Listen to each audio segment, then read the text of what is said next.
Hola gente, bueno, hoy empezamos nuestra última clase de contenido del programa. En realidad no va a ser nuestra última clase porque después de esta, como les comenté, yo voy a preparar un grupo de...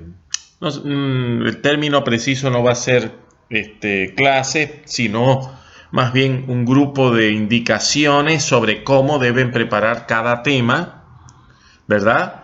Y vamos a empezar a subirlos la semana que viene, varios por cada semana, de tal forma que ustedes tengan suficiente tiempo para preparar cada uno de los temas. Por supuesto, eso incluye que ustedes me hagan las consultas que estimen pertinente, en fin, todo lo que crean que les puede ayudar. Y bueno, y en el día de hoy vamos a ver los criterios de convergencia de series de términos de signos contrarios, de signos contantes.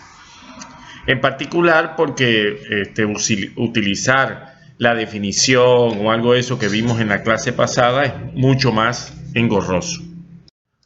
Probablemente ustedes crean que las cosas que vimos en la clase pasada, que eran series aritméticas y series geométricas, no tienen mucha aplicación.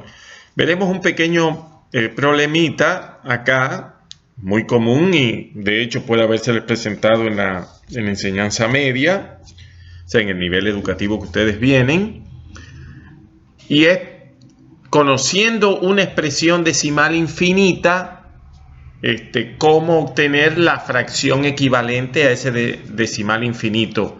Por ejemplo, periódico en este caso, porque si es infinito no periódico, como pi, eso es imposible porque pi o e o cualquier otro número irracional precisamente no se pueden expresar en términos de fracciones. Bueno, veamos el 0,08 periódico en 0,8. Es un número que después de la coma tiene 0,08, y así sucesivamente. Pero yo sé que un número, por ejemplo, de 3 cifras, A, B y C, yo lo puedo escribir como A por 10 a la 2, más B por 10 a la 1, más C por 10 a la 0, correspondiente a centenas, decenas y unidades. Bueno, eso mismo lo vamos a hacer con la parte decimal acá. Los primeros dos lugares, o sea, las dos centésimas estas iniciales, lo que corresponde ahí, yo lo voy a escribir como 8 sobre 10 al cuadrado, ¿verdad? El segundo término que se repite, el 0,8, yo lo voy a escribir como 8 sobre 10 a la 4, porque en realidad al dividir por la unidad seguida de ceros, lo que hago es ir corriendo la coma tantos lugares como orden tiene el 10. En este caso el 8 tiene 4 lugares, bueno, y así sucesivamente. 8 sobre 10 a la 6. Pero me doy cuenta que esto es ni más ni menos que una serie geométrica cuyo primer término es 8 sobre 10 a la 2 y cuya razón es 1 sobre 10 al cuadrado, porque cada término se obtiene del anterior multiplicando por 1 sobre 10 a la 2. La fórmula general es esta que está acá, en un color violeta puro, no sé cómo le quieren llamar ese color, y al sustituir ya yo tengo quién es el primer término y quién es la razón. Usando la fórmula que vimos en la clase pasada, que la suma de una serie geométrica es el primer término sobre 1 menos la razón, es muy fácil darse cuenta, bueno, después de efectuar las operaciones indicadas en el denominador, estoy dividiendo por una fracción, es lo mismo que multiplicar por su recíproca, por su expresión recíproca, con lo cual puedo simplificar los 100 y me queda simple y llanamente que la fracción equivalente a ese número periódico infinito es 8 sobre 99.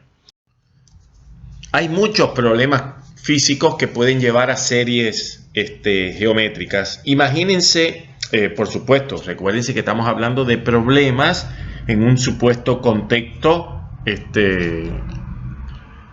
para decirlo de alguna manera, asépticos, es decir, poco ficticia la situación. Imagínense una pelota, por ejemplo, les voy a dar un caso, que cada vez que yo la lanzo desde una cierta altura, digamos una altura h, y cada vez que toca el piso y rebota, alcanza las 3/4 partes de la altura inicial. La pregunta es, ¿cuál es la suma de todas las alturas? Bueno, vamos a partir. ¿Cuál es el término inicial? Es h. Todos los demás términos de esa serie se obtienen multiplicando el anterior por 3/4, porque me dice que cada rebote es 3/4 del salto anterior. Con lo cual, el primer término es h, el segundo es 3/4 de h, el tercero es 9 sobre 16h y así sucesivamente. Esa es una serie geométrica que tiene primer término h y razón 3/4. Cuando sustituyo en la fórmula, me doy cuenta que me queda h sobre 1 menos 3/4. En el denominador me queda 1/4. Dicho de otra manera, la suma total de todas las alturas es 4 veces h. Les recuerdo que habíamos dicho que la suma de la serie en la clase anterior era el límite de la sucesión de sumas parciales si esta sucesión de sumas parciales tiene límite, en este caso lo designamos por S. Esa S va a ser la suma de la serie. Bueno, otra cosa que sabemos es lo que viene en la filmina siguiente, y es que el límite del término general tiene que tender a 0. Dicho de otra manera, es una condición necesaria para la convergencia, pero no suficiente. Eso lo vamos a explicar ahora a continuación. Es decir, si el límite del término general de una serie no tiende a 0, cuando n tiende a infinito, cuando r tiende a infinito, no importa el índice de la serie, ¿qué es lo que se puede decir? Bueno, efectivamente la próxima filmina les va a corroborar esa respuesta.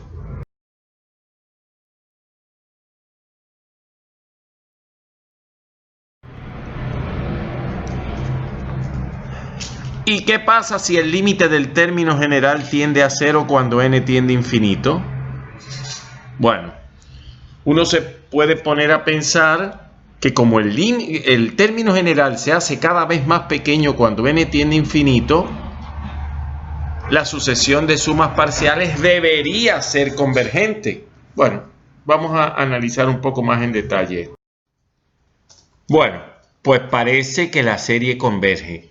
Y solo les puedo decir por ahora, más adelante lo vamos a terminar de explicar, que la respuesta es no puedo decir nada, porque hay series que o sea, bajo el supuesto de que el límite de su término general tiende a 0, hay series que convergen y series que divergen. Vamos a estudiar ahora un grupo particular de series cuyo obviamente satisfacen la condición necesaria y que son convergentes, y son las llamadas series telescópicas.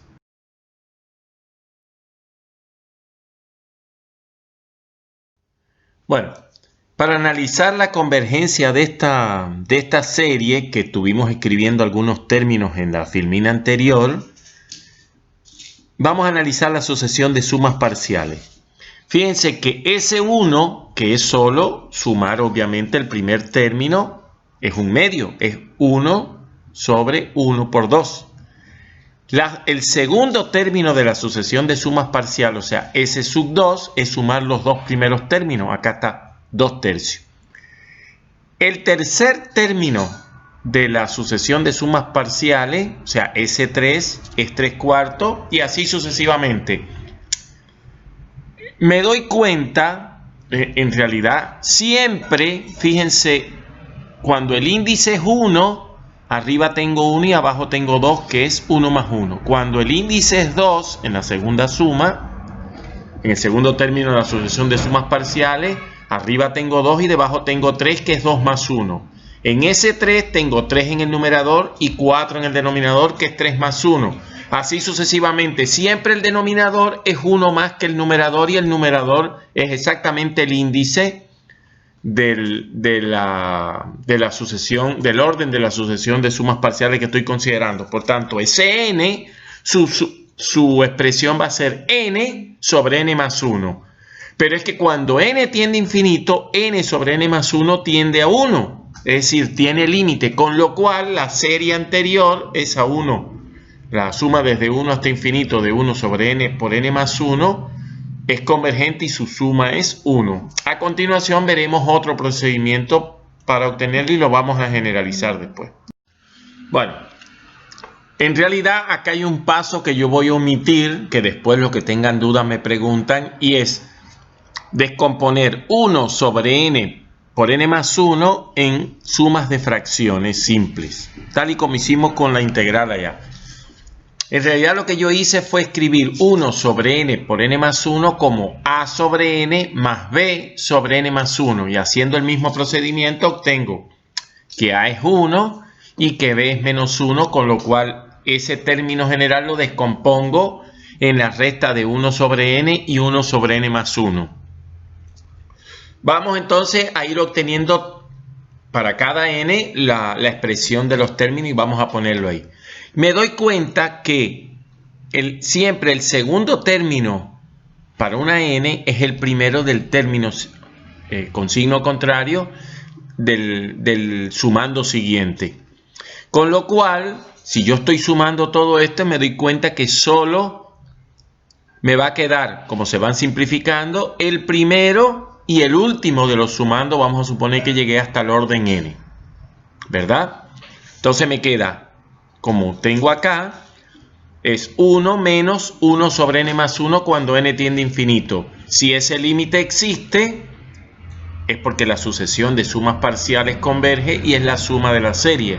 Y efectivamente, ese es un límite muy sencillo porque 1 sobre n más 1 tiende a 0, me queda solamente 1, con lo cual esta serie es convergente y tiene como suma 1.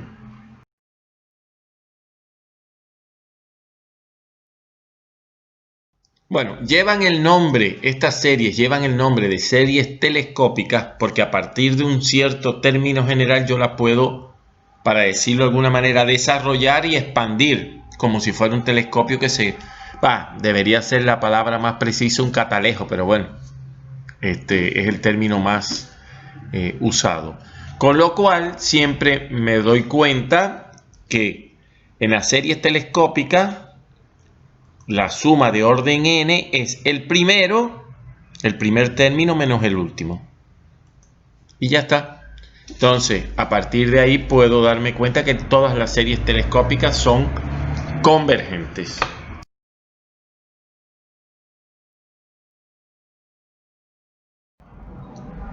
Si bien más adelante veremos un criterio mucho más general y mucho más sencillo de darnos cuenta que las series telescópicas son convergentes, debo decirles que en realidad esta serie que vimos es un caso muy particular de la serie telescópica más general, que tiene esta expresión aquí. Y en definitiva, descomponiendo en fracciones simples, lo que yo tengo que buscar es quién es A mayúscula y quién es B mayúscula, dados A, B, C y D, que son los términos, o sea, las constantes que están en el término general de la serie. Para que tengan una idea, en el caso anterior, B era 0, A era 1 y C y D eran 1 también porque yo tenía debajo n por n más 1. ¿Bien? En ocasiones hay libros, no me recuerdo si les mencioné, que para llamar a una función integrable dicen sumable. Sí, creo que les comenté cuando hablamos de las sumas superiores, inferiores y este tipo de cosas. Bueno, ¿por qué? Porque aparece una serie, ¿verdad? Y es que hay que estudiar la convergencia. Bueno, lo bueno es que allá apareció una serie y yo puedo usar la herramienta integral definida que ya yo tengo, en este caso en realidad es la integral impropia de primera especie, para investigar la convergencia de esta serie, porque ustedes se acuerdan que las integrales impropias en general, sea de primero o de segundo orden o mixta, podían ser convergentes o divergentes. En el caso particular de las de primera especie, lo que está representando es el área de una cierta curva, y eso lo puedo interpretar como una integral, como veremos a continuación. Acá en esta filmina están representados las sumas inferiores y superiores respectivamente para una función y construir la integral definida, en este caso en realidad una integral impropia, y sabiendo que si yo construyo la suma de la serie, obviamente si el área bajo la curva es finita, la serie tendrá una suma finita también, y recíprocamente si el área es infinita, la serie va a ser infinita y por tanto va a ser divergente. Veamos cómo se aplica este caso. Tengo una serie que está expresada como un cociente de polinomio, ¿verdad? Y por tanto el término general es n sobre n al cuadrado más 1, y f de x lo que voy a hacer es construir una función a partir de ella y voy a calcular la integral. Bien, bueno, esta es una integral impropia de primera especie. Utilizo la definición, me doy cuenta, completé, ¿verdad? El diferencial arriba en el numerador, por tanto tengo el logaritmo del denominador, y al evaluar en el límite superior menos el límite inferior tengo esto. Cuando hago tender b a infinito, el logaritmo de infinito es infinito, con lo cual lo que estoy diciendo es que el área bajo la curva es infinita. Si el área bajo la curva es infinita, es porque la integral impropia de primera especie diverge, y si la integral impropia de primera especie diverge, también diverge la serie de la cual ella se construyó. Este otro caso, tengo una serie que también está dada como un cociente de polinomio, pero el numerador es 1 y el denominador es n cuadrado más 1. Construyo la función, integro. Bueno, obviamente ustedes me dirán, ¿y por qué siempre se pone 1? En realidad puedo poner cualquier número acá. Como límite inferior puedo poner 10, 20, 30, 100. Recuérdense que lo que queda es un área finita, con lo cual lo que decide si la integral impropia de primera especie converge o diverge, y por tanto el comportamiento de la serie, es lo que va desde un valor finito hasta más infinito. Eso es lo que decide. Acá puse 1 por comodidad. ¿Por qué? Porque el arcotangente de 1 es pi sobre 4. Podía haber puesto cualquier otro número. O sea, no tienen que preocuparse por cualquier número que pongan ahí. Y el arcotangente, cuando b tiende a infinito, lo que estamos preguntando es ¿en qué ángulo la tangente va al infinito? Recuérdense que la tangente es seno sobre coseno. Lo que estoy preguntando, ¿en qué ángulo el seno es un número distinto de 0 y el coseno es 0? Y efectivamente es en pi sobre 2. Eso, después de efectuar, lo que puedo decir es que el área bajo la curva de esta función es finita y por lo tanto la serie converge. Bueno, eso que vimos en los dos ejemplos anteriores está resumido acá. Fíjense que yo puse el límite inferior de la integral como c, no como 1 en los dos casos, pero la observación que les hice anteriormente es válida, ¿verdad? Una de las primeras series, digamos, más importantes que hay es la llamada series de las P. ¿Qué significa eso? Es una serie cuyo término general es 1 sobre n a la P. En algunos libros lo llaman criterio de las, o sea, serie de las S o criterio de las S, porque es 1 sobre S a la P, no, a la S, perdón, no es que hayan sido muy originales con los nombres, ¿verdad? Bueno, en resumidas cuentas, una serie de este tipo converge si P es mayor que 1 y diverge si P es 1 o menor que 1. Fíjense que el límite en los dos casos, bueno, en el caso, por ejemplo, que sea P igual a 1, el límite del término general es 0. Si P es igual a 2, el límite del término general es 0. Y la segunda converge y la primera diverge. Y se llama armónica porque cada término es la media armónica entre los dos, entre el anterior y el siguiente. Este criterio que acabamos de ver, en realidad, yo lo puedo generalizar si el término general de la serie es un cociente de polinomios en el cual el grado del numerador es P y el grado del denominador es Q. Bueno, pues sencillamente el criterio generalizado nos dice que si Q menos P es mayor que 1, esta serie es convergente. Y si Q menos P es menor o igual que 1, esta serie diverge. Fíjense que en el caso anterior, o sea, en el criterio de las P o de las S, como quieran decir, P es 1 y Q es N o K, no importa la letra que quieran usar. Lo que estoy diciendo es que el grado del numerador es 0 y el grado del denominador es 1. 1 menos 0 es 1, por tanto cae en el inciso B y la serie es divergente. Si fuera 1 sobre n al cuadrado, 2 menos 0 es mayor que 1 y por tanto la serie converge. Bueno, como ya sabemos que la serie armónica esta es divergente, es una de las series más famosas porque siempre se usa para múltiple referencia. Si yo aplico el criterio de Bolzano-Cauchy que vimos en la clase pasada, dice que para que una sucesión sea convergente, el módulo de la diferencia entre la suma de orden m menos la suma de orden n, cuando m es mayor que n, tiene que hacerse menor que un épsilon. Pero acá yo me doy cuenta que si yo escribo la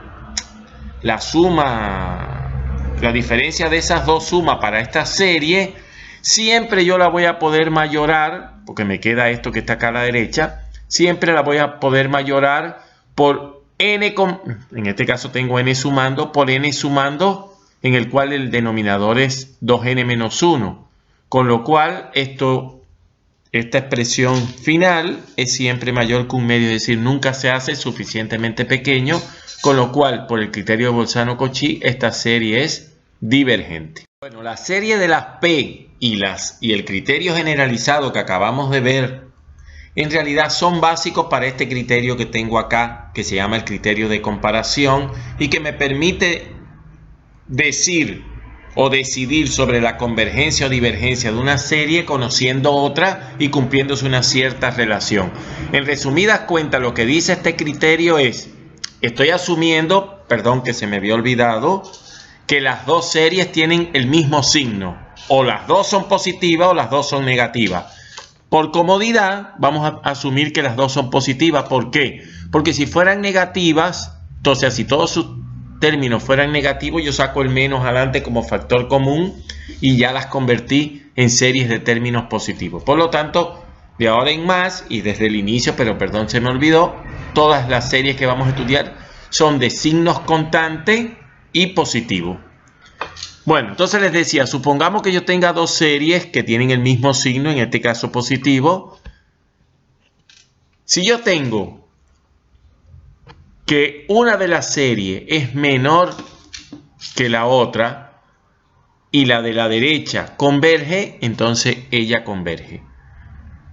En la interpretación de las áreas estoy diciendo un área menor que un área finita es finita. Por supuesto, los recíprocos, los recíprocos en cierta forma es válido y dice que si A sub n es menor o igual que B sub n y A sub n diverge, B sub n va a ser divergente porque tiene un área mayor que un área que es infinita. En resumidas cuentas, yo lo puedo decir así. Para series de términos positivos, una serie menor que una convergente es convergente. Una serie mayor que una divergente es divergente. En realidad, normalmente, es mucho más fácil utilizar el corolario, que es el criterio de comparación con paso al límite, en el cual lo que tengo que buscar una serie apropiada para comparar. Si este límite es distinto de 0, ambas series tienen el mismo carácter.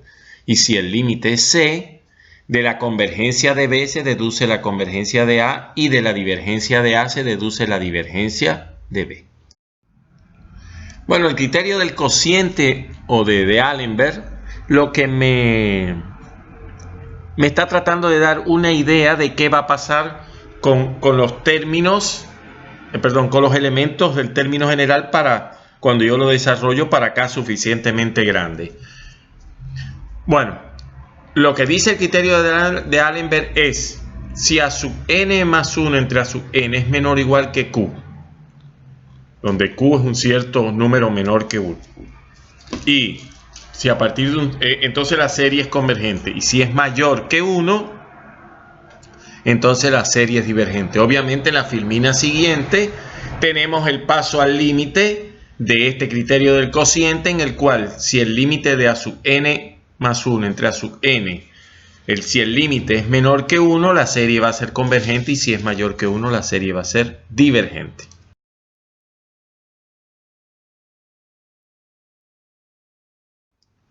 El criterio de la raíz, lo que me está diciendo es, con el término general, yo voy a estudiar qué pasa con la raíz de orden n, o sea, la raíz enésima del término general. Bueno, si la raíz enésima del término general es menor que q, y q es un número menor que 1, entonces lo que puedo decir es que la serie converge. Si la raíz enésima del término general es mayor o igual que 1, entonces la serie es mayor que 1, entonces la serie es divergente.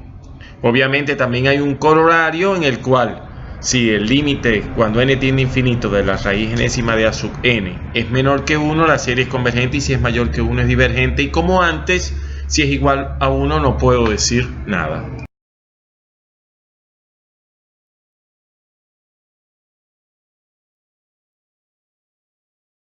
Bueno, debo decirles un detalle. Cuando la prueba de la raíz es mucho más fuerte que la prueba del cociente, lo que está diciendo es, si yo apliqué el criterio de la raíz y me dio 1, o sea que no puedo decidir, el criterio de del cociente también me va a dar 1. Si el criterio del cociente me da 1, puede ser que el criterio de la raíz sí me dé las herramientas para yo decidir si converge o diverge la serie. Hay otros criterios, el criterio de Raff, Duhamel y otros muchos más que están en distintos lugares, que es para aplicarlo en el caso de que el criterio del cociente sea 1. Y con esto le quiero dar las gracias por haber estado en el curso y haber pasado todo esto. Obviamente ustedes saben que este es solo el comienzo de un viaje que en el segundo cuatrimestre vamos a continuar. Así que nos vemos, y aquí estamos, ya ustedes saben, para cualquier ayuda.